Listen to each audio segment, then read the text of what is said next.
Hello and अस्सलाम वालेकुम। आज की इस वीडियो में हम कुछ फ़र्ज़ी किरदारों के बारे में आपसे बात करेंगे। ये कुछ फ़र्ज़ी किरदार हैं जिसके रवैये हमें अपनी हकीकी ज़िंदगी में नज़र आते हैं। इन फ़र्ज़ी किरदारों में सबसे पहला किरदार आपके दोस्त आसिम का है। आप इमेजिन कीजिए कि आप अपने दोस्त आसिम के साथ एक रेस्टोरेंट में बैठे हुए हैं और आसिम अचानक रेस्टोरेंट में वेटर पे बरस पड़ता है, उस पर अपने गुस्से का इजहार करता है और उसे कहता है कि तुम्हें नहीं मालूम मैं कौन हूँ, तुम्हें नहीं मालूम मेरा टाइम कितना कीमती है और मुझे इमीडिएटली सर्विस दें, मेरा टाइम ना वेस्ट करें। ये रवैया महज एक बदतमीजी नहीं बल्कि नार्सिसिस्टिक एंटाइटलमेंट यानी नरगसी इस्तेकाक भी हो सकता है। आज मैं आपको बताऊंगा कि नरगसी इस्तेकाक यानी नार्सिसिस्टिक एंटाइटलमेंट क्या है। अगर ऐसे एंटाइटल्ड नार्सिसिस्ट की मर्जी ना मानी जाए तो वो कैसे रिस्पॉन्ड करते हैं, ये मैं आपको इस वीडियो में बताऊंगा। और मैं आपको ये भी बताऊंगा कि ऐसे इंटाइटल्ड नार्सिसिस्ट के साथ कैसे डील करने की ज़रूरत है, आपको इनके साथ क्या रवैया अडॉप्ट करना चाहिए, ये भी आपको इस वीडियो में मैं बताऊंगा। इस नरगसी इस्तेकाक यानी नार्सिसिस्टिक इंटाइटलमेंट को एक्सप्लेन करने के लिए मैं एक और किरदार को आपके सामने इंट्रोड्यूस करना चाहूँगा। आसिम का तो मैं आपके सामने जिक्र किया, लेकिन एक और किरदार का नाम रेहान है। आसिम जो खुलम खुला कहता है मैं सब बहुत ख़ास हूँ, मुझे सबसे पहले सब कुछ मिलना चाहिए। जबकि रेहान जो बज़ाहिर नरम मिजाज नज़र आता है मगर अंदर से समझता है कि दुनिया सिर्फ इसकी खिदमत के लिए बनाई गई है। आसिम अगर किसी तकरीब में जाता है तो वो ये समझता है और ये यकीन रखता है कि उस तकरीब में उसको वीवीआईपी ट्रीटमेंट दिया जाना चाहिए, और अगर उसको रेड कारपेट ट्रीटमेंट नहीं दिया जाता तो इंतहाई गुस्से का इजहार करता है और ऐसा रवैया अडॉप्ट करता है कि वो पूरी तकरीर तकरीब की अटेंशन अपनी तरफ मुतमरकज़ कर देता है। जबकि रेहान इंतहाई खामोशी से, इंतहाई इनकिसारी से लोगों से फेवर्स लेता रहता है। जैसे कि अगर उसको ये कहना हो, किसी से ये काम कराना हो कि मेरे कपड़े धो दो, तो वो लोगों को अपनी मजलूमियत जाहिर करेगा और ये कहेगा कि औरों ने तो मुझे छोड़ दिया है, आप मुझे नहीं छोड़ना। यानी वो एक मजलूमियत और अपने विक्टिम कार्ड को इस्तेमाल करते हुए लोगों से फेवर्स लेता रहेगा।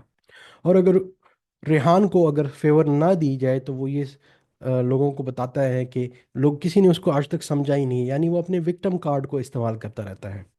जैसे कि मैंने आपको बताया कि आसिम खुलम खुला अपने अकीदे का इजहार करता है, जबकि रेहान जो बज़ाहिर नरम मिजाज इंसान होता है, लेकिन दोनों का असल अकीदा ये होता है कि वो एक इंटाइटल इंसान है। दोनों इंटाइटल इंसान हैं और लोगों को उनको स्पेशल फेवर्स देने की ज़रूरत है। दोनों का ज़ाहिरी रवैया मुख्तलिफ होता है। एक में खुली अकड़, दूसरे में खामोश शिकायत होती है, मगर दोनों की सोच एक ही होती है, यानी उनका ये अकीदा होता है कि लोगों को उनकी खातिर असूल बदल लेने चाहिए। यही है नार्सिसिस्टिक इंटाइटलमेंट यानी नरगसी इस्तेकाक, जिसके बारे में हम इस वीडियो में बात कर रहे हैं।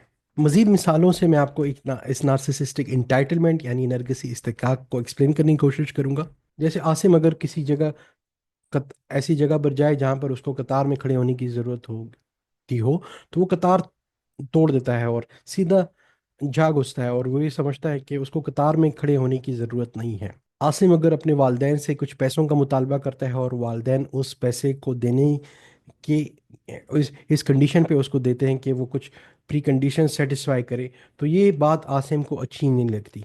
आसिम ऐसे वालदेन को सख्तगीर कहता है, जबकि ऐसे वालदेन सिर्फ अपनी एक रूटीन की जिम्मेदारी का मुजाहरा कर रहे होते हैं, यानी वो आसिम को पैम्पर नहीं करना चाहते बल्कि कुछ कंडीशंस लगा कर उसको पैसे देना चाहते हैं, लेकिन ये बात भी आसिम को अच्छी नहीं लगती।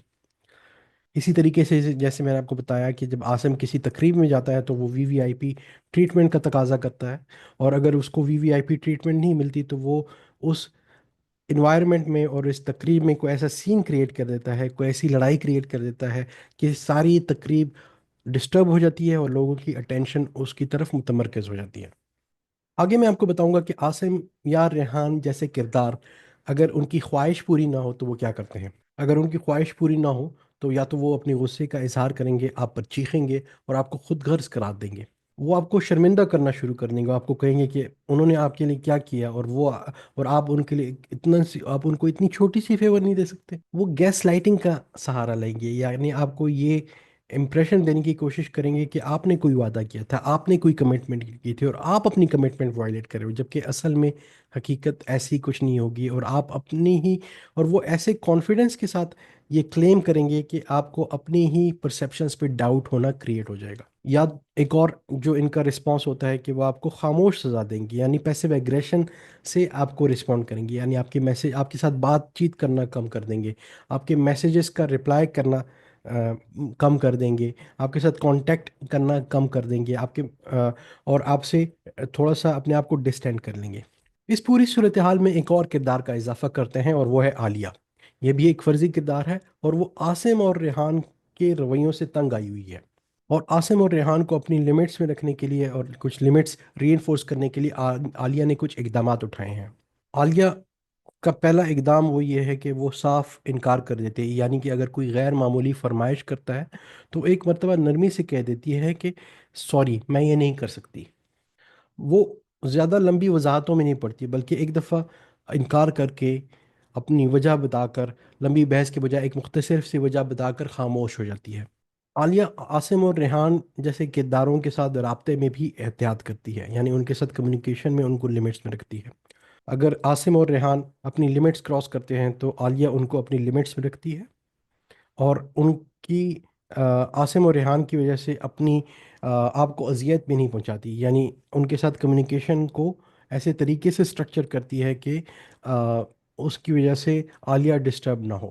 لیکن عالیہ اکثر پریشان رہتی ہے عاصم اور ریحان کے رویے کی وجہ سے، کیونکہ ان کے ساتھ اس کا بہت زیادہ انٹریکشن رہتا ہے. تو عالیہ نے اپنے ارد گرد رہنے والوں کے ساتھ مشورہ کیا، اسے بتایا کہ یہ ایسے انٹائٹلڈ نارسسسٹ ہماری سوسائٹی میں بہت کامنلی پائے جاتے ہیں، اور اس کو یہ بتایا گیا کہ ایسے لوگوں کے ساتھ رہنے کی وجہ سے اور ایسے لوگوں کے ساتھ انٹریکٹ کرنے کی وجہ سے عالیہ کی ذہنی صحت پہ بھی اثر ہو سکتا ہے یا ہو چکا ہوگا. تو عالیہ کو یہ مشورہ دیا جاتا ہے کہ وہ پروفیشنل سائکیٹرسٹ یا سائیکالوجسٹ کے ساتھ کنسلٹ کریں. عالیہ ایسے لوگوں کا مشورہ مان لیتی ہے اور پروفیشنل سائکیٹرسٹ اور سائیکالوجسٹ سے کنسلٹ کرتی ہے اور پروفیشنل سپورٹ حاصل کرتی ہے، جس کا عالیہ کو بہت زیادہ فائدہ ہوتا ہے. اب اس صورتحال میں عاصم، ریحان اور عالیہ جیسے کرداروں سے آپ کو کیا پیغام میں دینا چاہتا ہوں، یا آپ کو کیا کرنا چاہیے؟ سب سے پہلی بات یہ ہے کہ اپنے حدود کا تعین کریں. لوگوں کو اپنی لمٹس میں رکھنا، کسی کو نہیں کہنا خود غرضی نہیں ہے، یہ آپ کی ذہنی صحت کی حفاظت ہے. اگر ایسے لوگ، عاصم اور ریحان جیسے کردار، اگر اپنا دھونس جماتے رہیں تو ان کے ساتھ اپنا کانٹیکٹ یا کمیونیکیشن لمٹ کریں. اگر آپ ایسے عاصم اور ریحان جیسے کرداروں کے ساتھ انٹریکٹ ریگولرلی کرتے ہیں تو آپ کو مدد کی ضرورت ہے. ایسی صورتحال میں اپنے کسی آ، ایسے دوست جس پہ آپ ٹرسٹ کر سکتے ہیں، یا اپنی فیملی، ایسے ٹرسٹ وردی فیملی ممبر سے یا کسی تھراپسٹ سے مدد لینے میں یا مشورہ لینے میں کوئی حرج نہیں ہے. آپ اپنی اہمیت کو یاد رکھیں. آپ اپنی کہانی کے مرکزی کردار آپ خود ہیں. خدا را اپنی خوشی دوسروں کے نرگسی رویے یعنی نارسسسٹک انٹائٹلمنٹ کی نظر نہ کریں.